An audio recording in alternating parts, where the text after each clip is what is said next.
The incredible edible egg.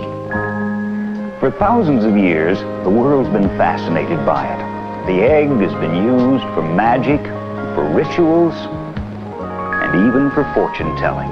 It's been painted, dyed, and decorated. It's been a prized gift of kings and commoners alike. Today, it's really hard to find a more popular item on most any menu than the incredible edible egg. For an incredible way to brighten up your menu, remember The incredible edible egg.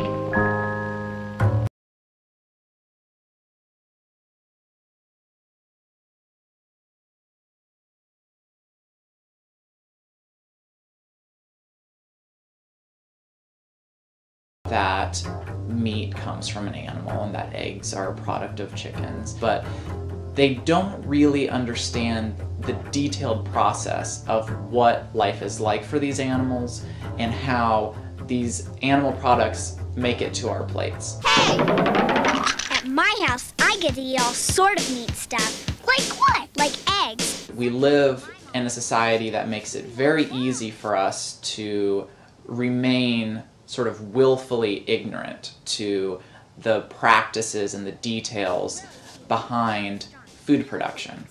Your mom probably doesn't even know what an egg is. Does so. Does not. Does so. Prove it. The incredible edible egg. You don't actually make that connection with your food.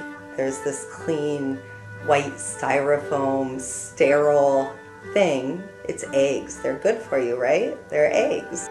And we read little kids' books, and you see the little hen on the farm, and there's green grass and a little red barn, and they lay their eggs happily, and the farmer's wife has her basket.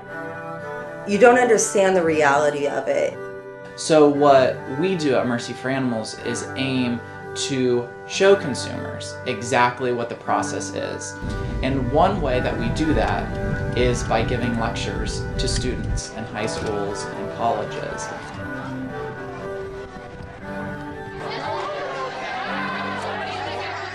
Nathan has spoken to us a couple of years now from Mercy for Animals. He does a great presentation, so I'm going to get right to it and allow him to do that. So let's welcome Nathan Runkle.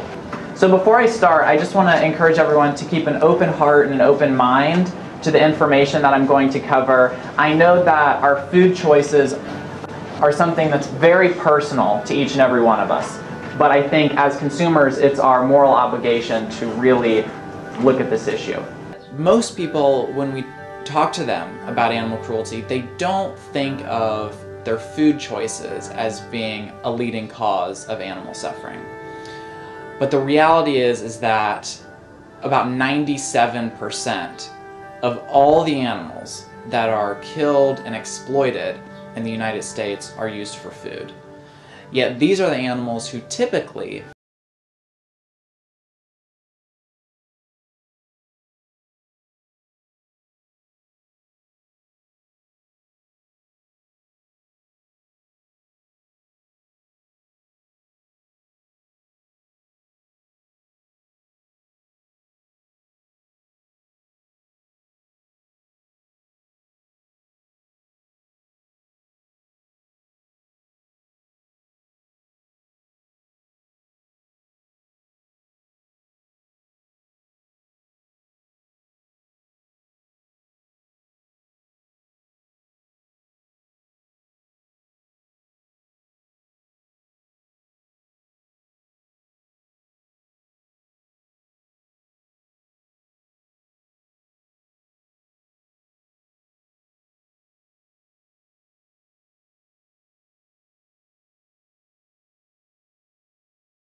at that time was involved in agriculture.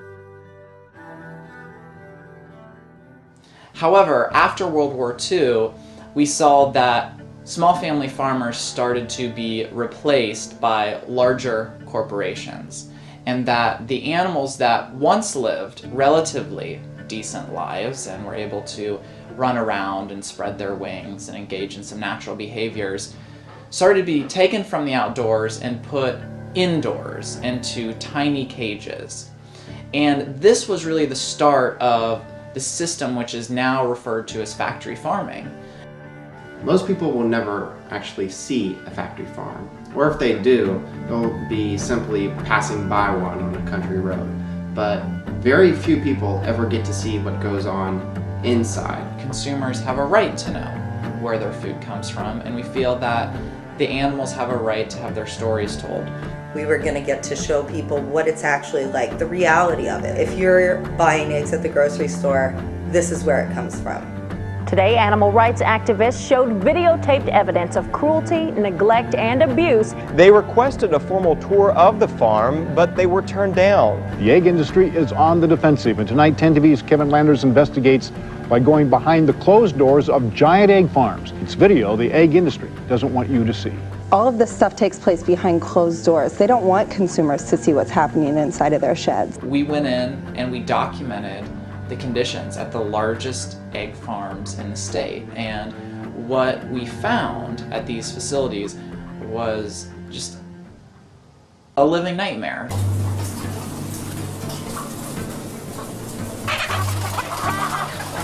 We're in shed 12 of Buckeye Eggs in Monroe, Ohio. We're here at Ohio Fresh Eggs. We're at Daylight Egg Farm. We're at Ohio Fresh Eggs. We're in shed 4 at Buckeye Egg Farm in LaRue. We're at Weaver Egg Farm in Versailles. We're at Ohio Fresh Egg in Croton, Ohio. We're in shed 15 at Buckeye Egg. I couldn't have prepared myself for what I saw. It felt like stepping into a different world. You don't expect a place like that can exist.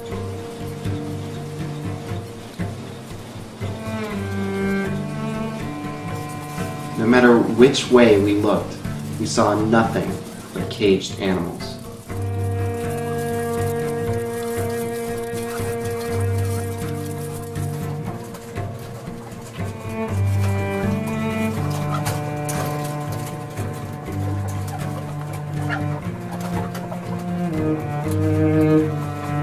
Each one of these birds were given less space to live their entire lives than a notebook-sized piece of paper.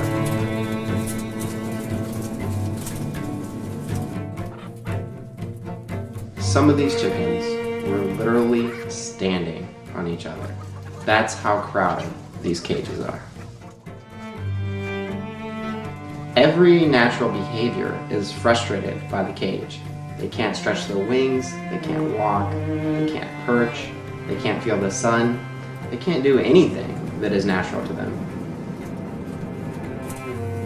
What the industry started to realize is that the cages were expensive. It was the chickens that were cheap, and that they could cram more chickens into a cage and expect less productivity overall per bird because the birds may not be in their best health, but overall, per cage, the farmers would still be receiving more eggs. Oftentimes the birds rub up against the wires of the cage, rubbing off their feathers. Without their feathers, the birds are more prone to infections and bruises and scratches. When the producer is calculating what is an acceptable loss and what is a non-acceptable loss, veterinary care for an individual animal is considered an unacceptable expense.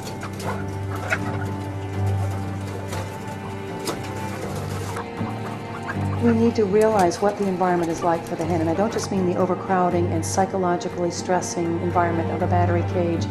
She is exposed 24/7 to stinking high levels of ammonia waste. Now, what ammonia waste does to any of us is that it makes our eyes become very infected, our respiratory tree becomes very infected, because those structures were not designed to be exposed constantly to this very, very noxious, irritating, gaseous environment. Even though hens and roosters don't have facial expressions because they're built differently, their nerve endings and their ability to experience pain is just as sophisticated as any other vertebrate.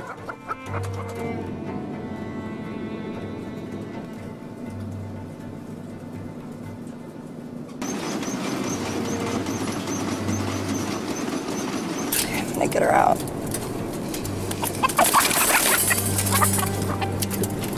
There's now yellow pus dripping out of her eyeball. Get her out of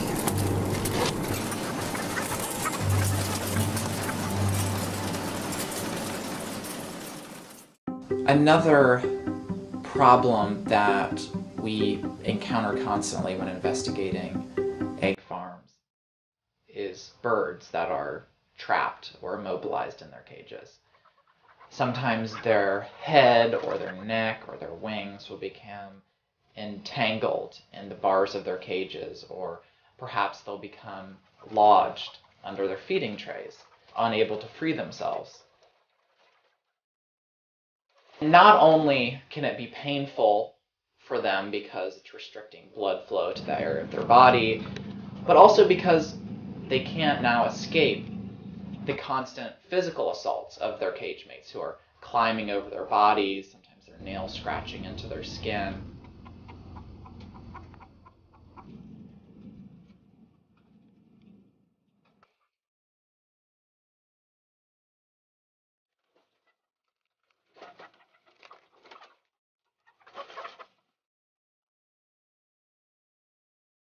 We're at Daylay Egg Farm and we found another hen trapped underneath the feeding troughs.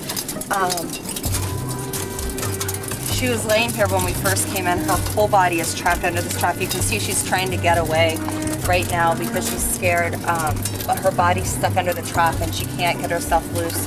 We don't know how long she's been stuck here. What I'm going to do is I'm going to try to get her out of here. I'm going to try to pull the tray up and get her body out, and we're going to take her out and offer her some water. And see how her body is stuck right here.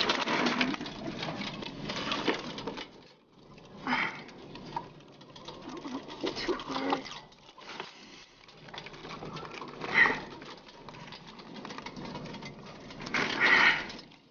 Oh.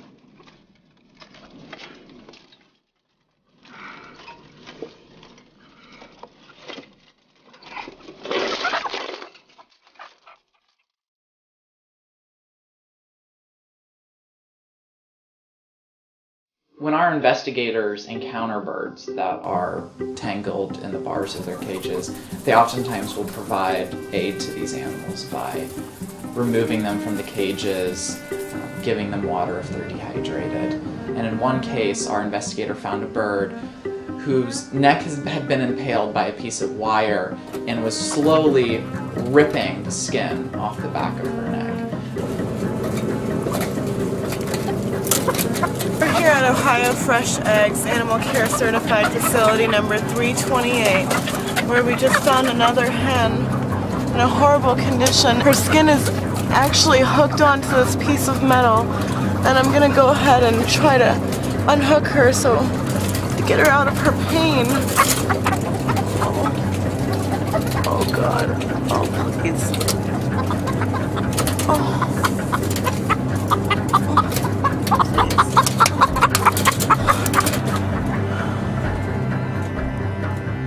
Our investigator removed her from the facility and had her treated by an avian specialist.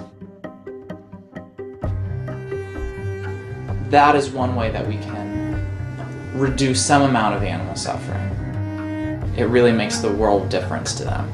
This is their one and only life. This is their only shot.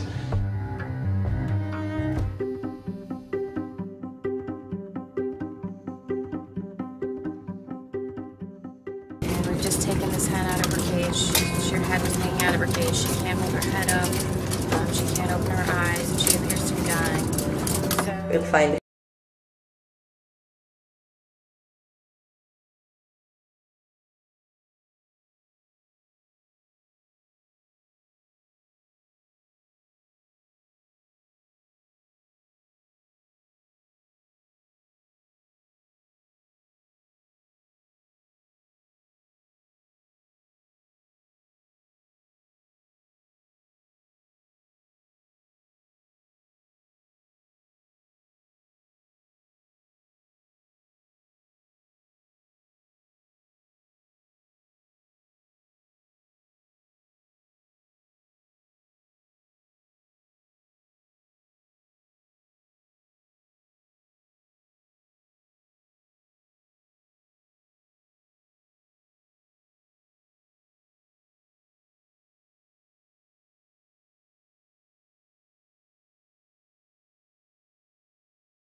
Actually found birds that had died in the manure pits, birds whose bodies were covered with bugs or crawling with maggots, and birds whom had become submerged in the manure.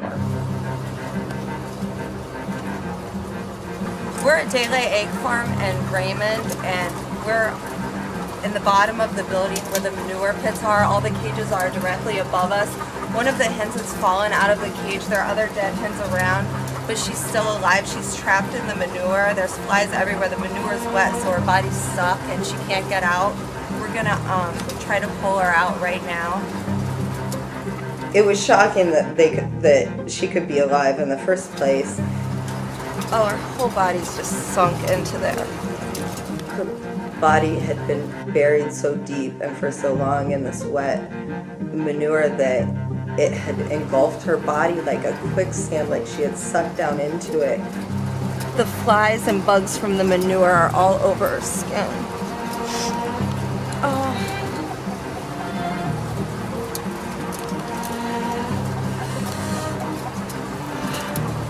Her breath was really shallow,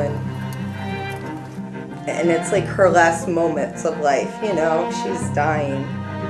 And I wanted to get her out of there really fast. I wanted her to see that there was something better or a kinder world. It feels like no life should have to exist, feeling nothing but pain and suffering.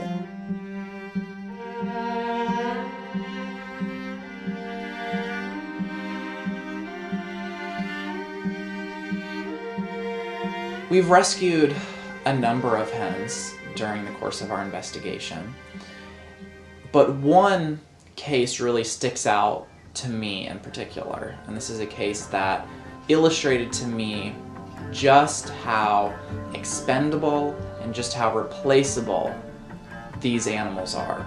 This is the story of a bird that we later named Hope, and Hope we found in a trash can.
Chickens have a surprisingly sophisticated communication system. They actually have 25, 30 calls that scientists have discovered. Of course, I would suspect the chickens know more than that number because chickens are tuned into chickens like no other animal is. There was a recent study that showed that they respond differently to large versus small aerial predators. They have calls for terrestrial predators. A rooster finds a grasshopper in the lawn, and if there's hens nearby, and only if there's hens nearby, he may make a come hither call. He'll forego eating the grasshopper for himself. Hen knows the call, she comes running, he points it out, it looks very gallant, and if she finds it, she's the grasshopper, well, what's in it for him? Well, of course, he's probably buying credit for maybe a mating opportunity next week. Well, that requires long-term memory, it requires individual recognition. So just that call and its dynamic by itself indicates pretty sophisticated communication in the chicken. One of the behaviors that you never see in a chicken in a battery cage is perching. But if you go to a sanctuary where you've taken chickens who've been bred for generations in captivity and they've been rescued, and suddenly they have trees available to them, up they go.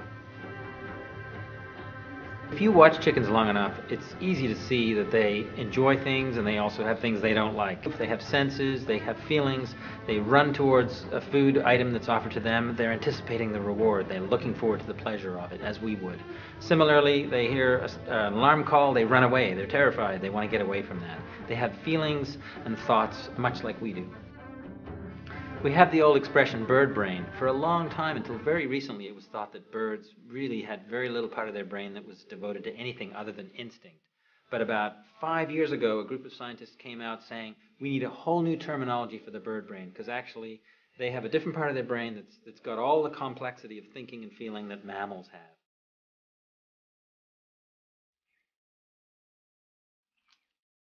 The ancestor of the modern-day chicken is actually the red jungle fowl. This is a bird that looks much like a chicken, only different plumage color, lives in big, huge jungles in Southeast Asia with complex trees. They fly up to perch. They are wary of predators, and they're scratching around in the ground for food of various sorts. Studies of chickens and other species find that despite hundreds of generations in captive artificial environments, they retain all of the behaviors and needs that their ancestors had.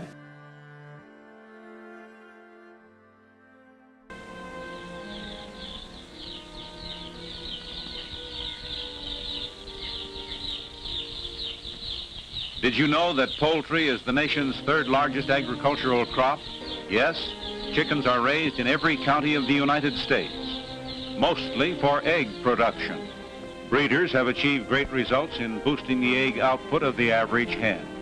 If you look at the red jungle fowl, the wild ancestor of today's domesticated chicken, they laid about 25 eggs per year.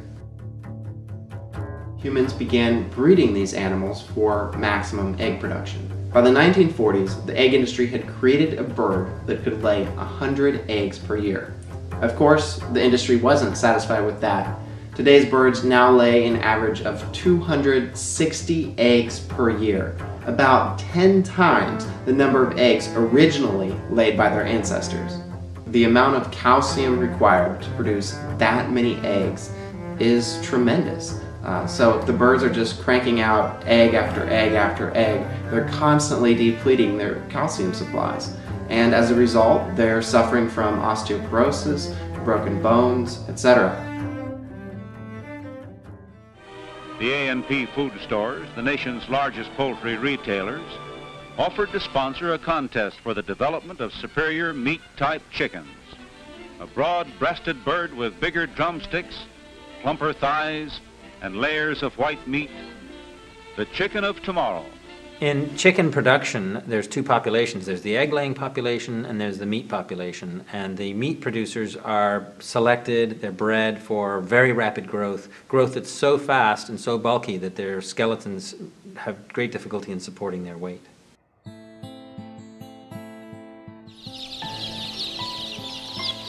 A male chick's never going to lay an egg, so male chicks are discarded in egg-laying operations. They grow too slow to be raised profitably for meat, so these birds are thrown away.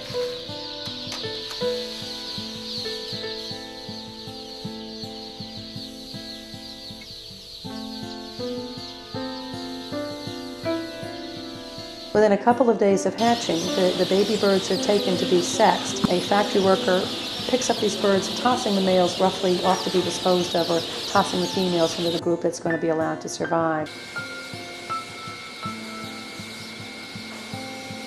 They may be tossed into essentially a giant wearing blender, a giant food processor, to be macerated and crushed alive.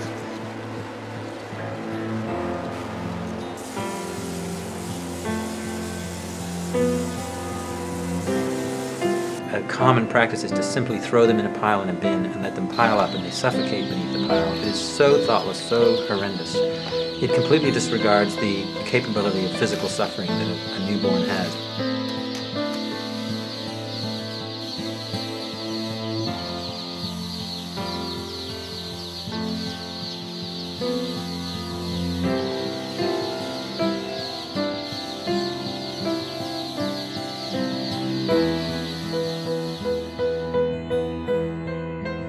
The females go off to be grown in the pullet sheds.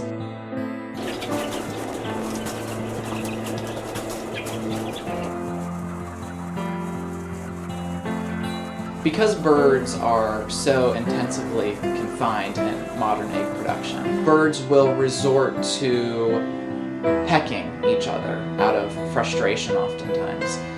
So the industry combats this problem, not by giving the birds more space, which is what they truly need. Instead, they mutilate the animals. They will use a hot blade to sear off part of the bird's beaks. The beak is a very sensitive part of the bird's body. They're going through very sensitively innervated sinus tissue. So the degree of pain from this kind of injury is extraordinary and is overwhelming.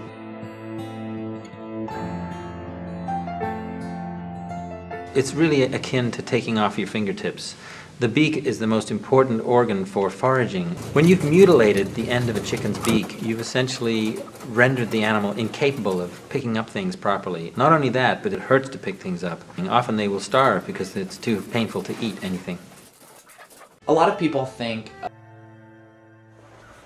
Hi, girls. Look at how cozy you are. Well, let's put it this way. Consuela's a survivor. Look at how cozy you are. We had taken some shingles off of our garage roof. I, for whatever reason, told my husband that I would wake up at 5:30 in the morning and go with him.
Many people see the cruelty in the battery cage system and they want to do something positive, they're shocked by it, and they go out and they buy cage-free eggs instead.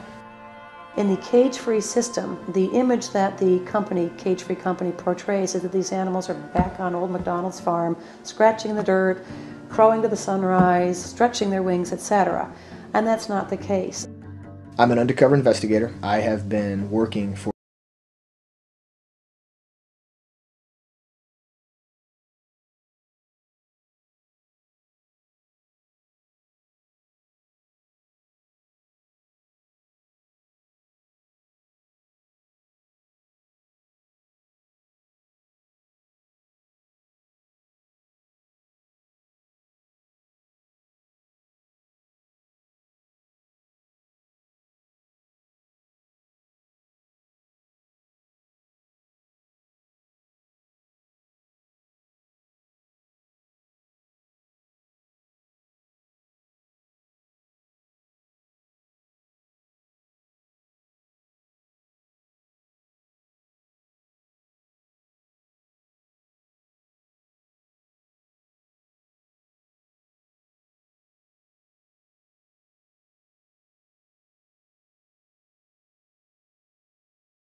throughout animal agriculture. These industries view animals not as living, feeling, sentient beings, but as disposable commodities to be consumed, not respected. If one person is unkind to an animal, it's considered to be cruelty. But where a lot of people are unkind to animals, especially in the name of commerce, the cruelty is condoned, and once sums of money are at stake, will be defended to the last by otherwise intelligent people. So I could stand up here until I'm blue in the face talking about what factory farms are like for animals. But instead I'm going to show a video, and it goes through the life and death of cows, pigs, chickens, turkeys,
The reason that animals are being confined in this way, the reason that factory farms exist, is because of consumer demand for these products. The best thing that we can do as individuals to prevent animal cruelty is to stop supporting these industries. The only way to completely remove your support from the cruelty within animal agriculture is to stop eating meat, milk, and eggs.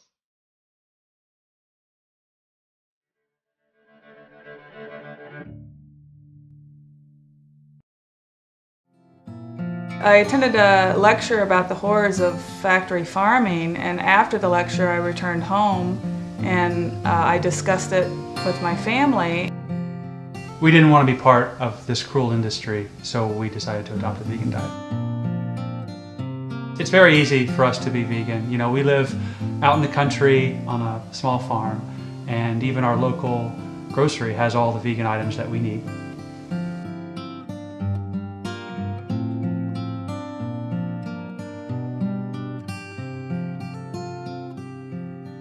I really like animals and I don't really want to eat them. Elliot is thriving and he's very active, and he understands that this diet prevents animal cruelty, and it's something he's very proud of. I do compete in long-distance running events. I've run ultra marathons and marathons, anything from 20 to 100 miles, and I've won 3 of the last 7 events that I've entered. Patty Cake Vegan Bakery in Columbus, Ohio makes delicious baked goods without any eggs. Hey there. Hi, how are you? Good. One of those. Yeah. One of these. What flavors are these? What's that flavor? These are lemon with lemon icing. Oh yeah, I love that. Is it very hard to replace? To replace eggs. Some people use bananas, some people use applesauce. Right. Some people use like soy yogurt. Yeah, so it's actually not hard at all, and you know, at home you can experiment and figure out which works best for your family. I think it's really inspiring to see a family that supports each other and wants to make humane and compassionate choices together.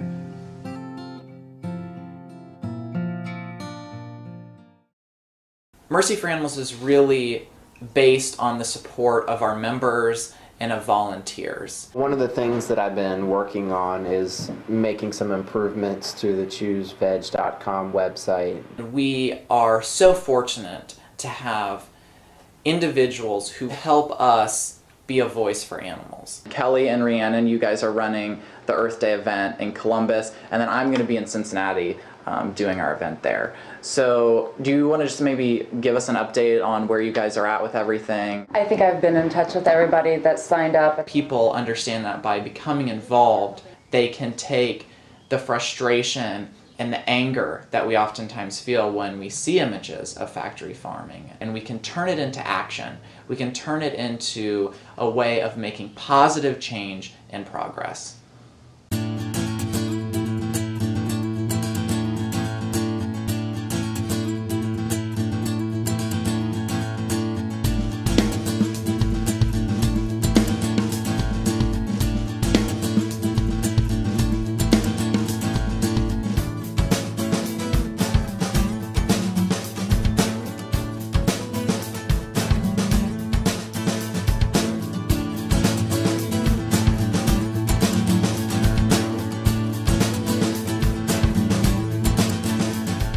Animal activists crying foul over the treatment of egg-laying chickens. Today, Chicago-based group Mercy for Animals targeted the United Egg Producers annual board meeting. Activists claiming too many hens are held in cages and protest the way the birds are treated. If egg producers treated dogs or cats and the way that they abuse egg-laying hens, they could face felony-level animal cruelty charges in most states.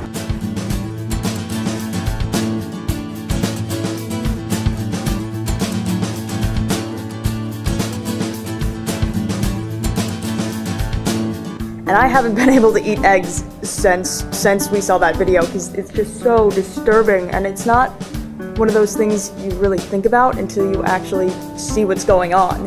And once you see what's going on, it's not really something you can ignore. I went home and looked in my refrigerator and I was like, I can't touch it. I couldn't. Every time I looked at meat, I just saw a face on it, and I couldn't do it. I think it is a social justice issue, and it's just not fair. I definitely think that things can change as the years go by. We have power as individuals to not only change our own lifestyles to reflect those beliefs and values that we hold, but also to take it to the streets and to inform others of what we know is going on behind the closed doors of factory farms. How can you not take an active role to stop this? This has to stop. It's not okay. Any rational human being that saw this would agree this is not okay. I think that anyone who could see what I have seen and would work a day alongside me in these facilities, caged or cage-free, if they have a conscience, they would no longer eat eggs. If we really clearly want to live the way we would want to be treated, if we as ethical people want to live by some form of a golden rule, then we need to learn to include a bigger sphere of animals within that circle of compassion that we, for now, only permit to extend to our companion animals.